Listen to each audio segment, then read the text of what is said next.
बिस्मिल्लाहिर्रहमानिर्रहीम। अस्सलाम वालेकुम नाज़रीन, आप यूट्यूब चैनल देख रहे हैं। मैं इमरान ख़ान हूँ। सबसे पहले फिर वही ख़बर दूंगा क्योंकि ये पाकिस्तान का मामला है और पाकिस्तान के लिए बहुत इम्पॉर्टेंस का मामला है। इसके फैक्ट्स भी मैं आपके सामने रखूँगा कि यूरोपीय यूनियन का जो वफ़द पाकिस्तान में आया वो एक हफ़्ता उन्होंने पाकिस्तान के अंदर गुजारा। जो चीज़ें वो पाकिस्तान को कह कर गए हैं और जो एक्चुअल सिचुएशन है दोनों मैं आपके सामने रख देता हूँ। एक तो उन्होंने ज़ोर दिया है पाकिस्तान की गवर्नमेंट के ऊपर कि पाकिस्तान दोबारा दरख्वास्त देगा ये 2025 के मिड में, क्योंकि आपको पता है कि वो पॉलिसी जो है वो चेंज होती रहती हैं।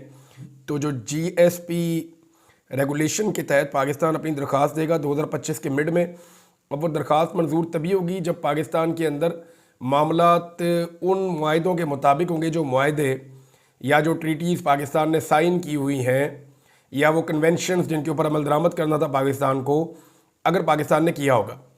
ये जो वक्त आया था इन्होंने मुलाकातें की हैं जी सहाफ़ियों से, वकला से और इंसानी हकूक़ की तंजीमों से, हकूमती लोगों से, वज़ीर आला से, वज़ीर आज़म से, आर्मी चीफ से, चीफ जस्टिस से, सबसे इन्होंने मुलाकातें की हैं। और ये नहीं यहाँ ये उस वक्त आए हैं जब 2 माह पहले इस्लामाबाद में आम निहत्थे शहरियों के ऊपर रियासत ने गोली चलाई, और उसके बाद जिस वक्त ये पाकिस्तान में मौजूद थे उस वक्त पाकिस्तान में जो कुछ किया वो भी आपके सामने है। अब जो मुतालबा इनकी जानिब से किया गया है वो ये है कि ठोस इस्लाहात की जाए पाकिस्तान के अंदर। तो जैसे पहले गोली चलाई गई थी अब दोबारा गोली चलाना मुमकिन नहीं होगा, क्योंकि इस साल के मिड में पाकिस्तान को दोबारा जाना है GSP+ स्टेटस के लिए। ये कितना इंपॉर्टेंट है ज़रा इसके बारे में मैं आपको बता देता हूँ। पाकिस्तान जो है वो दुनिया के साथ तिजारत करता है ना, कोई मुल्क कितनी एक्सपोर्ट्स करता है उसी से उसमें ज़र मुबादला आता है। पाकिस्तान की जो एक्सपोर्ट्स है उसका एक जो सबसे बड़ा हिस्सा है वो जाता है यूरोपीय यूनियन में, एक बहुत बड़ा हिस्सा है। और यूरोपीय यूनियन में वहाँ पाकिस्तान के पास एक GSP+ स्टेटस है। जब पाकिस्तान को ये GSP+ स्टेटस मिला उसके बाद से लेकर अब तक पाकिस्तानी जो ताजर या बिजनेसमैन है उन्होंने 108% तक अपना जो तजारत है वो वहाँ पे बढ़ाई और इसका उन्होंने बहुत फ़ायदा उठाया। पाकिस्तान उन मुल्कों में से है जिन्हें GSP+ स्टेटस का सबसे ज़्यादा फ़ायदा पहुँचा है। अब ये तो वो फ़ायदे हैं जो पाकिस्तान ने उठाए थे। दूसरी जानिब 27 ऐसे कन्वेंशंस हैं, बैनुल अक़वामी कन्वेंशंस, जिन पर अमल दरामद करना होता है उन ममालिक को जो इन सहूलियात से फ़ायदा उठा रहे होते हैं। या तो उनको ड्यूटी देनी नहीं पड़ रही होती या उन्हें बहुत कम ड्यूटी देनी पड़ रही होती है। यानी आपको कस्टम ड्यूटी लगती है ना, जब आप किसी मुल्क के अंदर अपना माल भेजते हैं तो आपको टैक्स पड़ता है, उस टैक्स से वो आपको बचा लेते हैं। आपकी वो ड्यूटी या तो ख़त्म हो जाती है या बहुत कम हो जाती है कुछ चीज़ों की सूरत में। तो इसमें ताजर को बहुत बड़ा फ़ायदा होता है और वो इससे फ़ायदा उठाते हैं, उनका मुनाफा बढ़ता है, ज़र मुबादला बढ़ता है। और अगर ये ड्यूटीज़ लगें या ज़्यादा लगें तो इससे ताजर जो है वो मुकाबला नहीं कर पाते बाकी मुल्कों के साथ। अच्छा, इसमें जो कन्वेंशन है वो कुछ चीज़ों के लिए बाउंड करते हैं वो मालिक को, जैसे कि जबरी गुमशुदगियाँ नहीं होनी चाहिए। पाकिस्तान में तबाही फिरी हुई है। जिस वक्त वो वफ़द पाकिस्तान में था उस वक्त बलूचिस्तान के अंदर जबरी तौर पे लापता किए जाने वाले इंसानों की वापसी के लिए आवाज़ उठाई जा रही थी। मारिंग बलूच और उनके लोग सरापा एहतजाज थे। उस वक्त पाकिस्तान में लगातार लोगों को जबरी तौर पे लापता किया जा रहा था। जबरी शादियों के मामले पे ये लोग आवाज़ उठाते हैं, कन्वेंशन हैं। तब्दीली मज़हब ज़बरदस्ती तब्दील ना करवाया जाए। आज़ादी इज़हार राय, आज़ादी इज़हार राय के ऊपर काला कानून उस वक्त हुकूमत लेकर आई जिस वक्त ये वफ़द पाकिस्तान में मौजूद था, और उस वक्त पाकिस्तान के अंदर सहाफ़ती तंजीमें और आम शहरी वो एहतजाज कर रहे थे। मीडिया की आज़ादी, तो मीडिया की जो आज़ादी है वो उन्हें मीडिया मालिकान और मीडिया के जो लोग मिले हैं, जो सहाफ़ी मिले, उन्होंने उनको बताया कि हमारी कितनी आज़ादी है इस मुल्क में। एक आदमी का हम चेहरा नहीं दिखा सकते, उसकी आवाज़ नहीं सुना सकते, और वो पाकिस्तान की सबसे बड़ी पॉलिटिकल पार्टी का लीडर है। ख़वातीन के हुकूक़, तो जो पामालियाँ ख़वातीन के हुकूक़ की इस रजीम ने की हैं उसकी कोई और मिसाल आपको नहीं मिलती। मुनसिफाना ट्रायल, ये जो फ़ौजी अदालतों का मामला है ना, इसको लेकर ये बहुत ज़्यादा हसास है यूरोपीय यूनियन। और GSP+ स्टेटस के अंदर ये एक बड़ी रुकावट बन सकता है ये मामला, क्योंकि यहाँ बहुत क्लैरिटी के साथ आते हैं वो कि सिविलियंस का फ़ौजी अदालतों में ट्रायल नहीं हो सकता, वहाँ पे उन्हें मुनसिफाना ट्रायल नहीं मिलता। शहरी आज़ादी की बात करते हैं तो शहरियों को तो निकलने नहीं देते, जब वो निकलते हैं कंटेनर खड़े कर देते हैं, डंडे मारते हैं, तशद्दुद करते हैं, हज़ारों की तादाद में लोगों को गिरफ्तार करके बंद कर दिया जाता है। तो कोई सियासी और शहरी आज़ादियाँ नहीं हैं। ये सारी चीज़ें पाकिस्तान ने करनी है। 2025 के मिड में पाकिस्तान नए जीएसपी रेगुलेशन के तहत दरखास्त देगा और पाकिस्तान ने अब तक जो यूरोपीय यूनियन की रिपोर्ट है उसके मुताबिक इस स्टेटस से सबसे ज़्यादा फ़ायदा उठाया है। अब पाकिस्तान अगर आइंदा फ़ायदा उठाना चाहता है तो पाकिस्तान को अब दोबारा गोली नहीं चलानी होगी। यानी अब अगर पाकिस्तान तहरीक इंसाफ एहतजाज करती है तो जैसे पहले शहरियों को गोलियां मारी गई, अब दोबारा उस तरह गोलियां नहीं मारी जा सकती। और अब अगर दोबारा इस तरह के मनाजर आते हैं तो ये यूरोपीय यूनियन के लिए एक बेहतरीन केस बन जाएगा कि वो पाकिस्तान से GSP प्लस स्टेटस जो है वो वापस ले ले। मेरे ख्याल में पाकिस्तान का नुकसान नहीं करना चाहिए, पाकिस्तान की एस्टेब्लिशमेंट को और हुकूमत को, और उन्हें बाज रहना चाहिए ऐसे हर हथकंडे से जिससे पाकिस्तान का नुकसान हो या पाकिस्तान के ताजरों का या बिजनेस कम्युनिटी का नुकसान हो। इससे पाकिस्तान में ज़र मुबादला के ज़खायर भी कम होंगे, बाहर से पैसा आना भी बंद होगा। दूसरी इंपॉर्टेंट चीज़ ये है कि सहाफ़ियों ने पूरे मुल्क के अंदर एहतजाज किया। नाज़रीन, ये बहुत बड़े पैमाने पर एहतजाज हुआ है। इसमें सहाफ़ियों ने तकारीर की है, हुकूमत पर तनकीद की है, अपनी खुलकर उन्होंने भड़ास निकाली है। लेकिन मेरा सवाल यह है कि फ़ायदा क्या हुआ। अभी रात के वक्त आप मेरा वीलॉग सुन रहे हैं तो तमाम टीवी चैनल के ऊपर हुकूमत की खबरें भी चल रही हैं। सुबह के अखबारात में सहाफ़ियों का जो एहतजाज है वो छोटा मोटा कहीं पे छपा हुआ होगा और बाकी सारी खबरें जो हैं वो हुकूमत की होंगी। तो इससे फ़र्क क्या पड़ा? हुकूमत को तो कोई फ़र्क नहीं पड़ा। आप दिन को निकले, आपने अपने गले बैठा लिए, आप चीखें मारते रहे, आप भाग दौड़ करते रहे, इससे फ़र्क नहीं पड़ा। याद रखें, सियासी जमातों की कुव्वत सड़कों के ऊपर होती है क्योंकि उनके साथ लाखों लोग होते हैं और उनका इम्पैक्ट बहुत ज़्यादा हो जाता है। सहाफ़ियों की कुव्वत उनके कलम में होती है। मैं कल भी ये बात बता रहा था, आज फिर ये बात कर रहा हूँ कि हमारी ताकत हमारे कलम में है, हमारी ताकत हमारे कैमरा में है, हमारी ताकत हमारी स्क्रीन्स के ऊपर है, हमारी ताकत हमारी आवाज़ है जो बहुत तवाना आवाज़ है। तो सहाफ़ियों को चाहिए, मैं सिंपल फार्मूला दे रहा हूँ और एक हफ्ते की गारंटी भी दे रहा हूँ कि सिर्फ एक हफ्ते तक हुकूमत के तमाम लोगों का तमाम तकरीबात का बाइकआउट कर दें। अखबारात के अंदर चाहे जगह खाली छोड़ दें हुकूमत की, लेकिन हुकूमत की खबर किसी अखबार के अंदर ना छपे, किसी हुकूमती फ़र्द की शक्ल जो है वो किसी अखबार के अंदर ना दिखाई जाए। टीवी चैनल के ऊपर इनका और इनकी खबरों का मुकम्मल बाइकआउट किया जाए। टीवी चैनल्स के जो सोशल मीडियाज़ हैं या बाकी जितने भी लोग हैं, जैसे हम लोग करते हैं सोशल मीडिया पे काम आजकल, क्योंकि टीवी तो नौकरी दे नहीं पा रहा, पाकिस्तान का रजीम इसकी इजाज़त नहीं देता उन्हें, तो तमाम लोग अगर बाइकआउट कर दें हुकूमत की खबरों का, उनके बयानात का, तो एक हफ्ते के अंदर ये ज़मीन पे उतरेंगे और ये वापस लेंगे ये कानून। अब इसके अंदर पाकिस्तान पीपल्स पार्टी और नून लीग के लोग जो हैं वो ऑफ द रिकॉर्ड सहाफ़ियों से रब्ते कर रहे हैं और वो उन्हें ये कहते हैं कि देखें, हम इसके अंदर शामिल नहीं हैं, ये कानून हमारा लाया हुआ नहीं है, ना हम इसके हमायती हैं, हमें इसकी मजबूरन हमायत करनी पड़ रही है। हम इस कानून के अंदर एक कॉमा या एक फुल स्टॉप भी तब्दील करने की सलाहियत नहीं रखते। ये बात नजम सेठी साहब ने भी कही है, बड़ी उन्होंने क्लियरली कही कि वुज़रा खुद बता रहे हैं, हुकूमती लोग खुद बता रहे हैं कि जनाब हमारा तो इस कानून में नहीं है, ये तो हमारे हवाले किया गया और ज़बरदस्ती हमसे पास करवाया गया। तो एक्चुअली ये एस्टेब्लिशमेंट का लाया गया एक कानून है। एस्टेब्लिशमेंट ने कानून का एक नया डंडा बनाया है। आज वो उस डंडे से पाकिस्तान तहरीक इंसाफ को मारेंगे और इख्तलाफी आवाज़ों को दबाएंगे। कल वो इस डंडे से बाकी सियासी जमातों को मारेंगे और इख्तलाफी आवाज़ों को दबाएंगे। तो ये सियासतदानों के सोचने का काम है कि वो क्यों आला कार बन जाते हैं और क्यों सहूलतकारी करते हैं एस्टेब्लिशमेंट की इस तरह के काले कवानीन पास करवाने के लिए। तो सहाफ़ियों के लिए मेरी दोबारा गुजारिश ये है कि तरीक़ाकार एक ही है और वो आसान तरीक़ाकार है कि आप बाइकआउट करें, ज़बरदस्त तरीके का बाइकआउट करें, ज़ीरो कर दें इनकी कवरेज। मैं गारंटी करता हूं कि एक हफ्ते के अंदर ये घुटनों पे आ जाएंगे और ये कानून वापस लेंगे। और जो पाकिस्तान के सहाफ़ियों की और मीडिया की इज्जत अवाम की नज़रों में चली गई है ना, बड़े लंबे अरसे से अवाम की नज़रों में तो गिर गया पाकिस्तान का मीडिया, जो पाकिस्तान के मीडिया ने कंप्रोमाइज़ किए हैं। तो आपकी खामोशी से तो कोई नहीं आपको मार सकता, कुट सकता, ज़बरदस्ती आगे खबरें तो नहीं लिख सकता कोई। जो आपके साथ ज़बरदस्ती करे उसे क्या आगे खुद ही भाई खबर लिख लो, खुद ही छाप दो, प्रेस में भी खुद ही काम करो। तो ये काम हम ही कर सकते हैं, हमारा काम है, हम ही को आता है। तो एक का अगर करना है तो इस बात के ऊपर करें और आपकी आवाम के अंदर इज्जत भी बहाल हो जाएगी हमारे मीडिया की, और ये हुकूमत और आने वाली हुकूमतों को भी कान हो जाएंगे एस्टेब्लिशमेंट समेत कि पाकिस्तान के मीडिया को दबाना इतना आसान नहीं है। लेकिन अगर आप ये नहीं करेंगे तो कोई फ़र्क नहीं पड़ेगा, आपको सब्र शुक्र करना ही पड़ेगा। एक और ख़बर यह है कि इमरान खान साहब के ख़त के चर्चे हो गए बहुत ज़्यादा, और 18 माह में मेरी किसी भी दरख्वास्त पर समाअत नहीं हुई। इमरान खान साहब ने यह शिकवा भी किया इस ख़त के अंदर कि इंसानी हकूक़ के हवाले से हो या इलेक्शन में धांधली के हवाले से हो, कुछ भी नहीं सुना गया। फिर उन्होंने डिटेल में बताया कि किस किस तारीख को मेरी बिजली बंद की गई, किस किस तारीख को मुझे एक छोटे से कमरे में बंद कर दिया गया, कितना जुल्म और जबर किया गया, कैद तन्हाई में इमरान खान साहब को रखा हुआ है।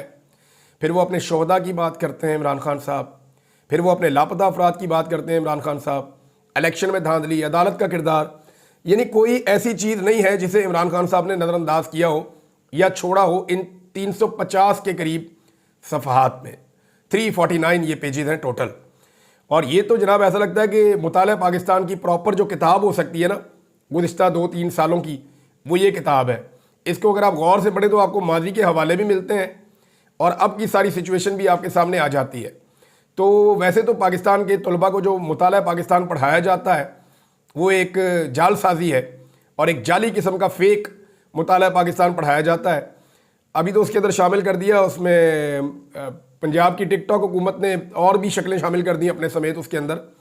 तो ये भी बड़ी ज़्यादती है। वहाँ पे तो मारंग बलोच को शामिल करना चाहिए, वहाँ पे तो आसमा जहांगीर को शामिल करना चाहिए। अगर ख़वातीन की स्ट्रगल के ऊपर आप बात ही कर रहे हैं तो उसके अंदर आप नाहिद खान को शामिल करें, जिन लोगों ने वाकई में स्ट्रगल की है, सियासत के लिए कुर्बानियाँ दी हैं। सबसे बड़ी लाहौर की अंदरून शहर की एक बहुत बड़ी कारकुन थी सियासी साजिदा मीर, उन्होंने बड़े एहतजाज किए बड़ी ज़ोरदार तरीके से।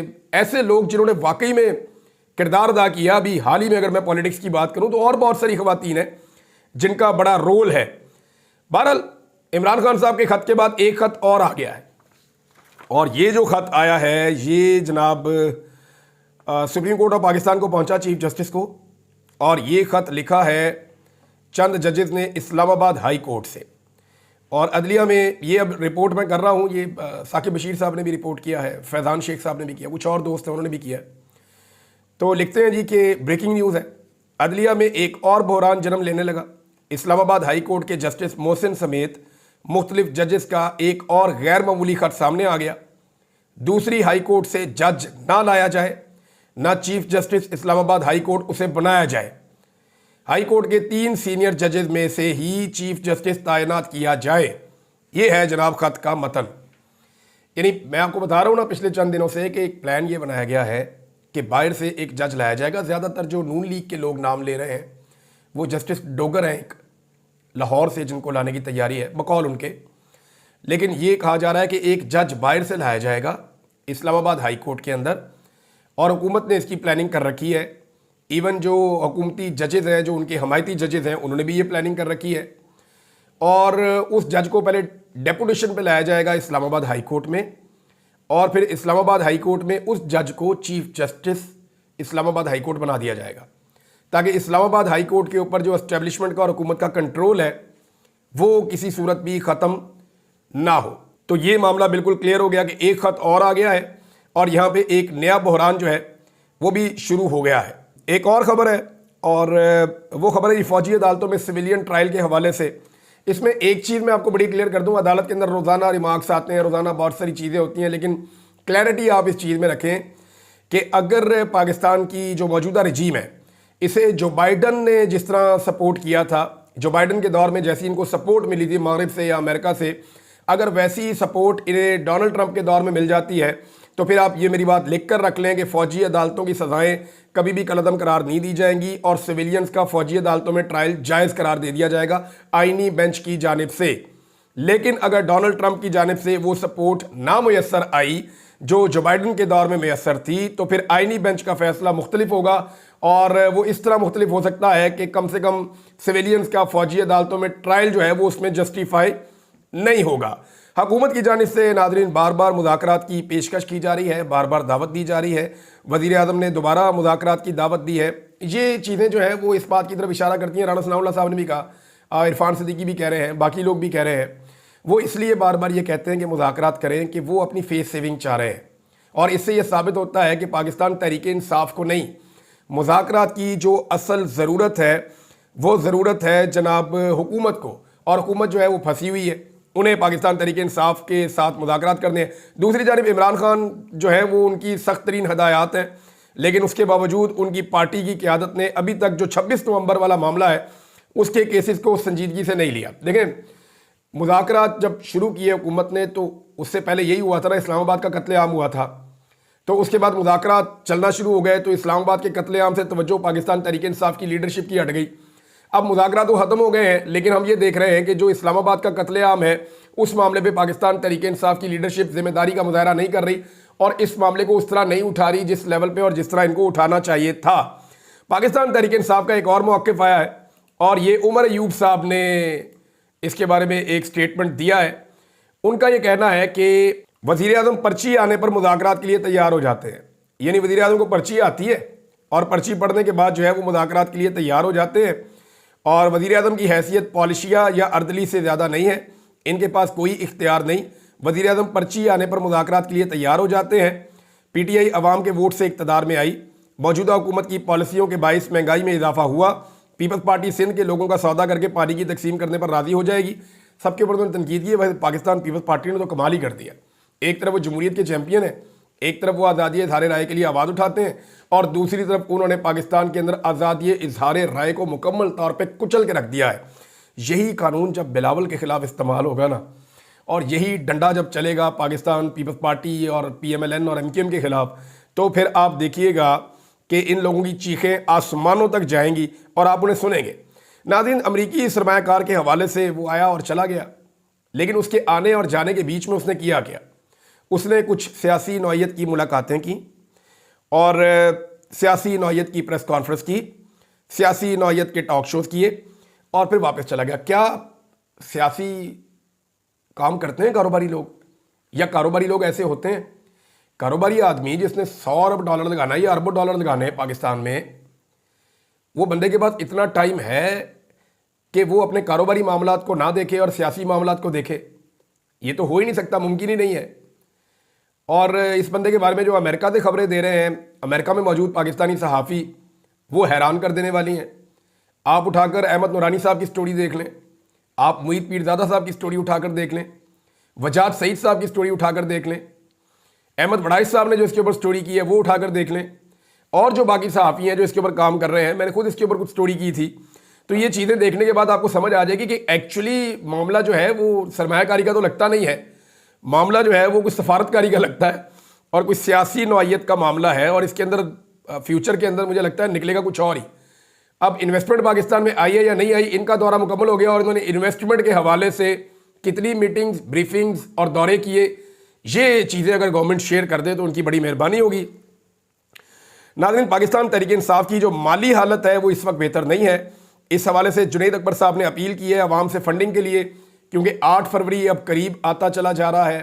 पीछे 7 दिन 8 दिन रह गए हैं, एक हफ्ते के बाद 8 फरवरी आ जाएगा। यौम स्याह पाकिस्तान तहरीक इंसाफ ने मनाना है।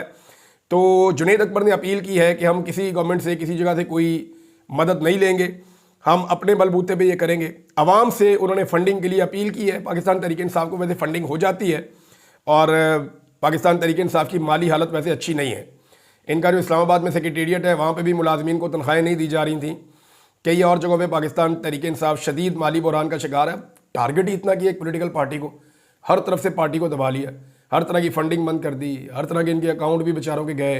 इमरान खान साहब को उठा के जेल में डाल दिया, ना उनका चेहरा दिखाते हैं, ना उनकी आवाज़ सुनाते हैं। उनकी वाइफ को भी उठा के जेल में डाल दिया। हज़ारों की तादाद में कारकुन बार बार जेलों में डाल देते हैं।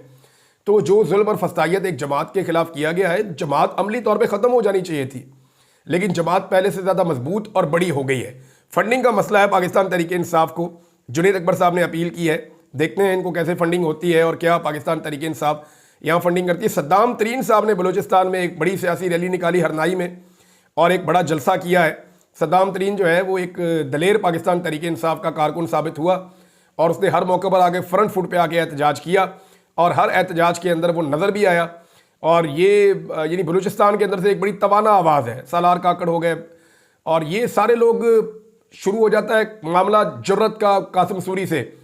उन्होंने जो मामला शुरू किया, फिर आप देखें उसके बाद बलूचिस्तान के अंदर पाकिस्तान तहरीक इंसाफ ने कैसी ज़बरदस्त जड़ें पकड़ी हैं। सालार काकड़ है, आदिल बज़ई ने देखें किस हद तक बर्दाश्त किया है। सद्दाम तरीन को आप देख सकते हैं।